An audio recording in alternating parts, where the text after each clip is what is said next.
Imagine faking your own death, fleeing across the world, creating a new identity, and spending years insisting that you are someone else. Now imagine that story ending in prison.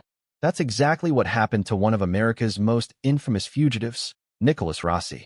The man who spent years denying his identity and trying to escape justice has now died in a U.S. hospital. But the story behind his rise, disappearance, and dramatic downfall is almost unbelievable. Let's break it down. Nicholas Rossi, originally born Nicholas Alaverdian, became internationally known after reports emerged in 2020 claiming that he had died. But authorities weren't convinced. Investigators suspected that Rossi had actually gone into hiding after learning that he was under investigation in the United States. What happened next sounded more like a Hollywood movie than real life. Rossi fled to Scotland and began living under a completely different identity. He claimed to be an Irish orphan named Arthur Knight and insisted he had never even been to America. Everything changed in 2021. While staying in a Glasgow hospital, staff recognized Rossi from an Interpol wanted notice. According to reports, his distinctive tattoos and photographs matched those of the American fugitive. But even then, Rossi refused to admit who he really was. In interviews and court appearances, he repeatedly insisted that authorities had mistaken him for someone else.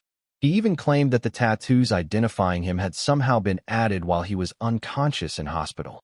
Many observers were left stunned by the extraordinary claims. For months, Rossi continued fighting extradition in Scottish courts. He frequently appeared wearing an oxygen mask, sitting in an electric wheelchair, and dressed in formal suits. Again and again, he maintained that he was Arthur Knight. However, judges eventually ruled that his claims were, quote, implausible and fanciful. After exhausting his legal options, Rossi was extradited back to the United States in January 2024.